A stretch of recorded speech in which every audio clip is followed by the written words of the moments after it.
Hello, beautiful divine soul. It's Melanie. I'm back with another vlog. It is January the 5th, 2026. This is day 3 of vlogging. And what I'm vlogging about is my my physical, emotional, mental, and spiritual changes as I'm transcending into the 5th dimension. Right now, the first thing I want to say is that I'm finding it extremely difficult to focus inside my own house. And my throat has not been doing this. So there's something about the throat chakra still being activated. There's still a blockage, and I'm not afraid to admit that that is reality. Okay? So I think the biggest disservice you can do to yourself during this ascension into the 5th dimension is to be in denial of anything. Right now,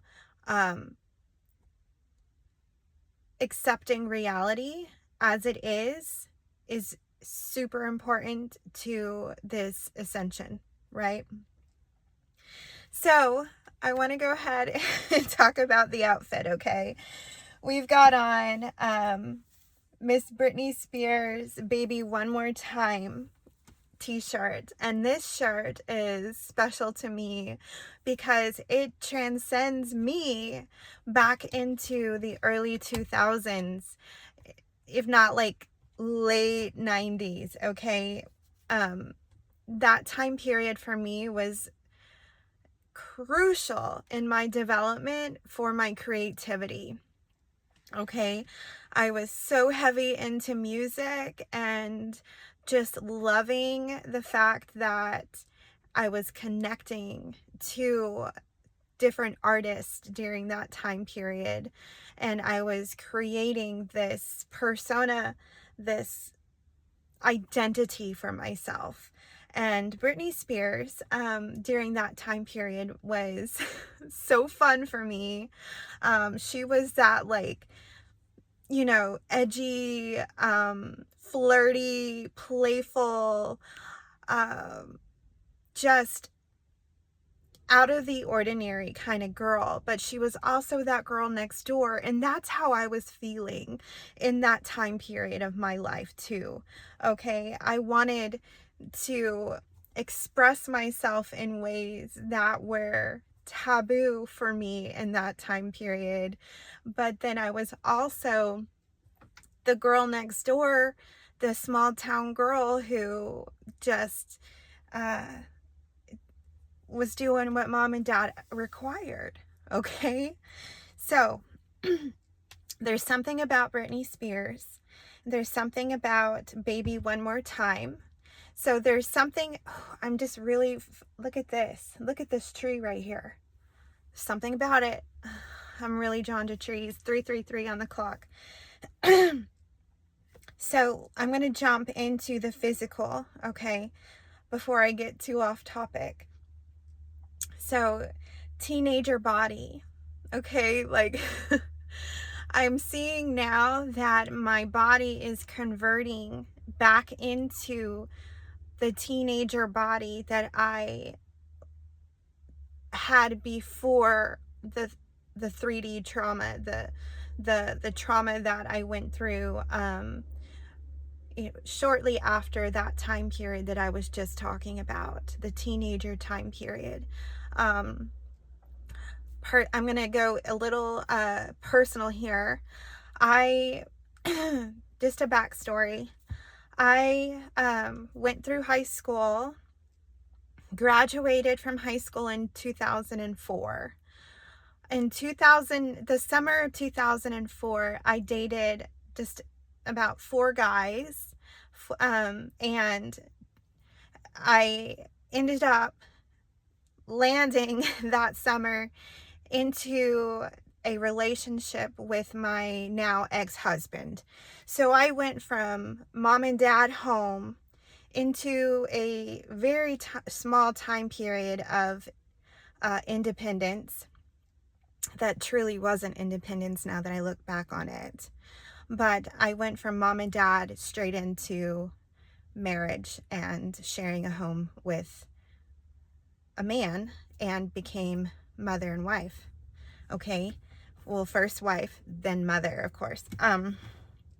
So that was my life. Okay. In the middle of that, I was trying to find myself.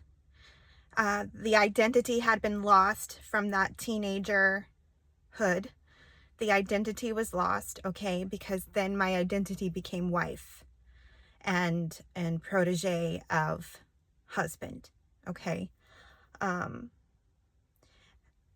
then it became mother, and then it became work identity, because work was really important to me.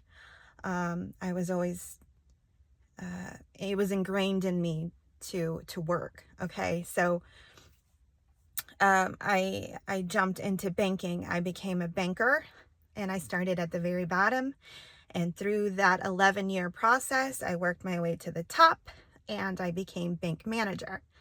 And toward the end there, it started, that foundation got real rocky, as I was discovering that, working behind a desk and managing people, yes, it was easy for me, but I could not do it and still be a happy person.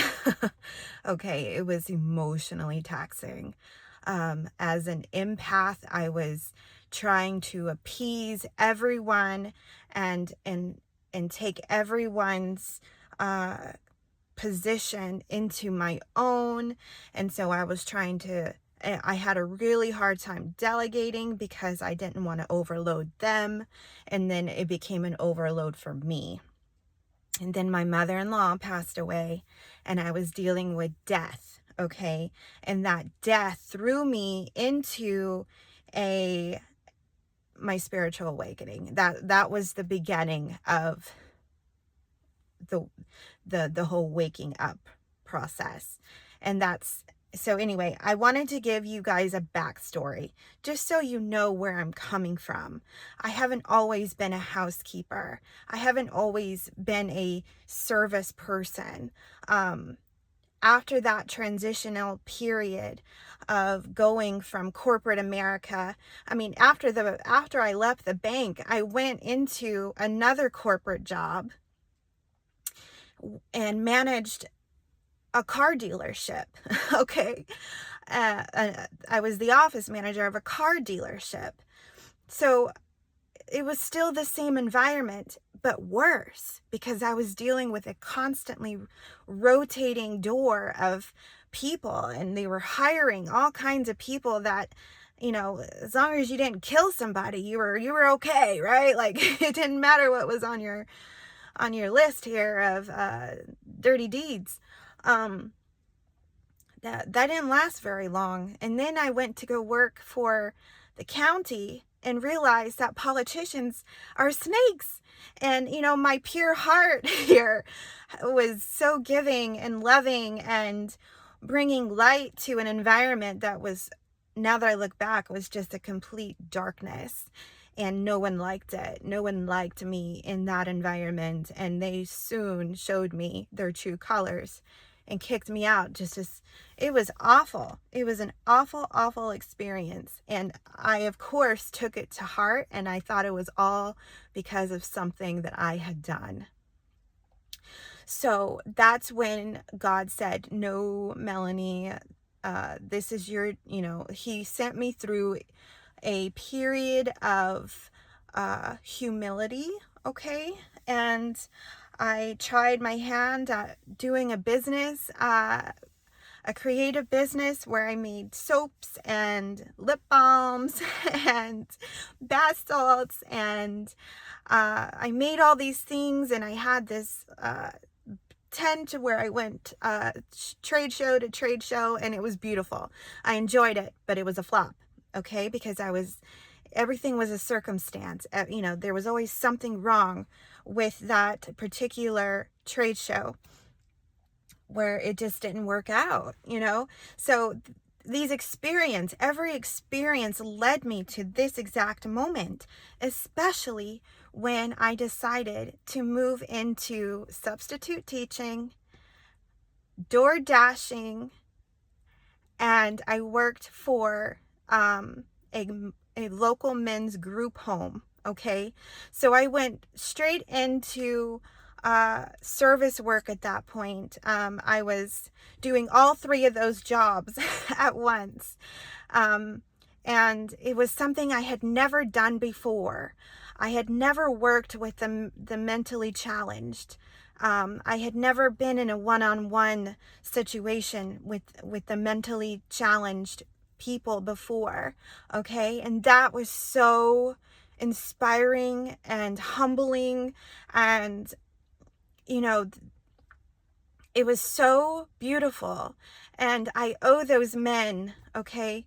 It was 6 adult men in a group home environment where I taught them how to cook, to clean, I took them on walks, you know, and we had barbecues and all of these beautiful things, okay? And they were my friends and my family.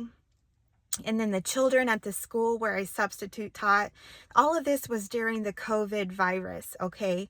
And I was learning this humility about me, and I'm door dashing, just trying to make the ends meet, you know, going from corporate pay to minimum wage, and it was just so humbling, okay? And this is as I'm awakening and learning this, that I have something more to give, and it wasn't based on the corporate ladder. It wasn't based on material things. It wasn't based on what I had proven to society, okay? I don't know how else to describe it, but it was so beautiful. And then I made the transition into cleaning, okay? When the substitute teaching and the door dashing became too much, I was juggling the group home and a cleaning business where I started managing this mom and pop cleaning business. And then, wow, did the snakes come out of that? And God opened my eyes to that and said, Melanie, if you can do this for someone else, you can do it for yourself. So that's when I started my own cleaning business. And it was all based on how God chose to move me. And God brought me each client. I didn't have to search. You know, I put my name out there one time and that was it. It was all word of mouth, and all of these people came to me in the exact right times, and I'd lose one and God would give me one. And it was like a constant. I was able to recuperate my credit, and after the divorce, you know, all of these things. And I was able to provide for my son the way I needed to provide without the help of my ex-husband, okay? So for some reason, I feel like someone really needed to hear that story, that I have such a background in so many different things. And I didn't even mention that I took care of like 10 infants in a daycare setting as one of my first jobs. I went from the supermarket to a daycare where I literally was feeding and changing diapers for 10 infants at a time. And I loved that. I was a mother, I was a nurturer before I even knew I was. I always knew I was a nurturer, okay? But time, something about time, it does something to you. It causes a distortion in what you were meant to do here. And that's what the awakening is about. That's what the ascension process is about. It's coming back. It's coming back to yourself after all the pain, the heartache, the trials, the tribulations that this 3D plane brings to you. It's ascending back. It's rejuvenating. It's pulling back in that playful, flirty, bashful, youthful energy. And that's what I'm feeling right here, right now. I'm feeling youthful desires. I'm feeling, baby, one more time. Let's do this one more time. Like how I have the energy to go one more time, I don't even know, friend. I don't know. Most people would be dead. And I'm not saying that with humor, guys. I know most people would be dead after everything that I have experienced. Narcissism after narcissism, just a prey. And I allowed that. I see it now that it was something I allowed in my life because of the state of mind I was in. Okay. And it had to happen. Everything had to happen the way it did.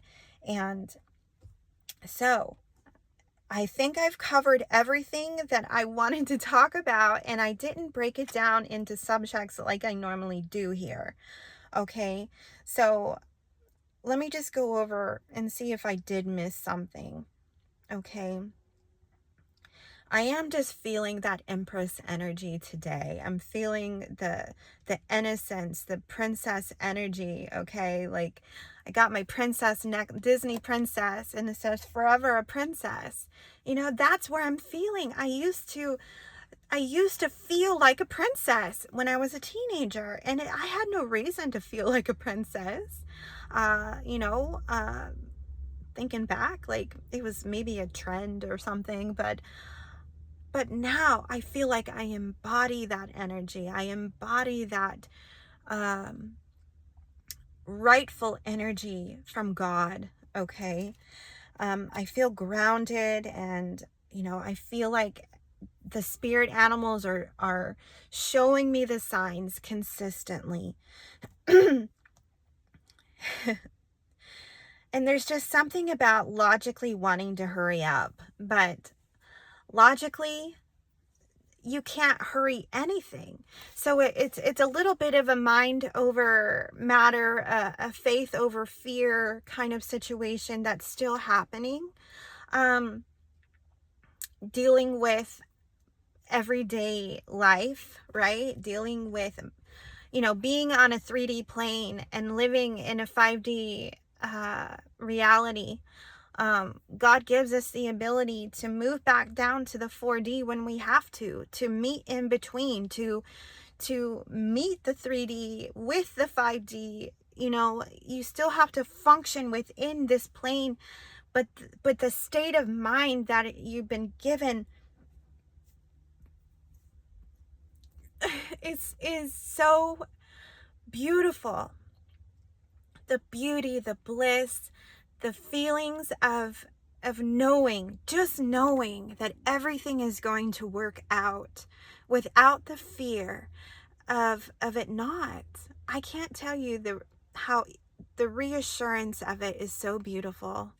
And I hope you took my my work path as a sign that when you completely surrender to Father God, you can move from the dead-end job, okay, the life-sucking job that you claim as your identity. That is just a facade. That's the 3D, okay? And then you bring yourself back into a humbling experience where you search for what your soul really is called to do. And that's called your life purpose. That is your north node. So as you go through the awakening and you're transcending, you're ascending into the fifth dimension, that north node is your life's purpose, and you are embodying it. And now I have all this information to share with you, divine soul. And if you're on this same life path, if you've already gone through this same exact thing yourself, You know, everyone's journey is different. It's just plugging in, you know, your stuff into the same spots, if that makes sense. We're all just reflections of each other. And the reason I'm in the car, you know, is because um, the sun is what brings me into this state of bliss, okay? And I'm grateful for it, and I'm grateful for you, Divine Soul. It's 20-minute video here of me just talking, and I am so grateful. I'm so grateful to be able to get the words out, to share my story, to give everyone a look, a deeper dive into the real person here that sits in this seat. Reality is we all have a story, and your story is so important to the world just when you think it's not. Okay, it really truly is. And if it changes one person's perspective today, I truly hope that it does. And that's the power of one. We are all one. And if you can change one life, we're that much closer to world peace. And this playful, flirty, innocent, youthful energy is so divine. It's so divine because it's so pure. And I want that for you too. That's how much I love you. I love you, Divine Soul. And I truly hope that this message resonated. And if it did, hit the like button, support my channel, subscribe if you feel called. I want to keep doing this every single day because it's what I'm meant to do. Okay? It's my North Node. I love you, and I will talk to you again tomorrow. Peace.